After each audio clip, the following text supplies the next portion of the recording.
All right, so in Gen Chem, we identified acids, bases, we had identified the reactants, we identified the products, but we didn't show how it happened. So as organic chemists,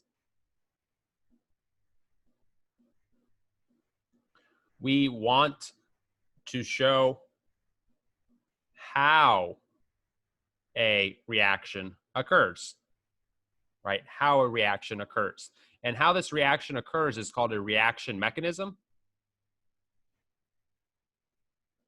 And so this is something that's vital to studying organic chemistry. We'll spend a lot of time on reaction mechanisms a bit later on once we get more of the basics, but we can do acid-base reaction mechanisms pretty easily. And so with these reaction mechanisms, what we're showing is the flow of electrons. Remember, in chemistry, we break bonds, we form bonds, we transfer electrons. So what we're talking about is the movement of electrons.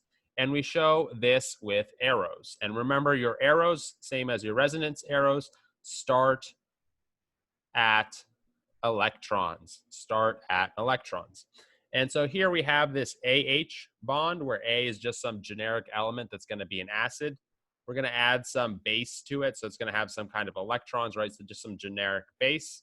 And then we'll get a product of A minus plus HB, right? And so we want to think about what's going on here. If you look at the reactants and the products, we break this AH bond and we form this HB bond. And so we want to show that, right? So two things occur here. So we're going to form the HB bond, and then we're going to break the AH bond. And so we're going to go ahead and show that using our arrow pushing diagrams. So we're going to have our arrows start at the electrons or the formal charge of B. They're going to attack this H to form that HB bond. And if you think about it, at this point, this H would actually have two bonds, right? That's not allowed. And so in the same step, we must break this bond. And the two electrons on this bond now go to this A, right? So in this case, we have to do it in one step.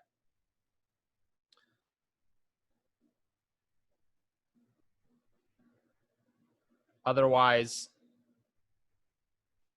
H would have 4 valence electrons, right? And that's a no-no.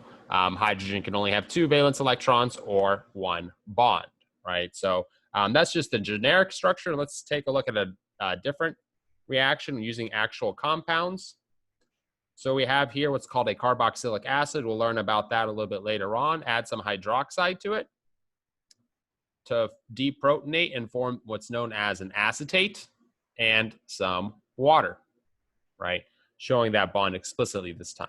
And so again, we're going to have our electrons attack the H, and then we're going to break the bond, and the electrons are going to go onto this oxygen in case, right? So there's the mechanism for acid-base reactions. One thing to note here, it's slightly confusing, but when we're showing mechanisms, we're showing the actual flow of electrons, right? Electrons are actually moving. These bonds are actually forming, actually breaking. This is different than in our resonance structures. In our resonance structures, the flow isn't real.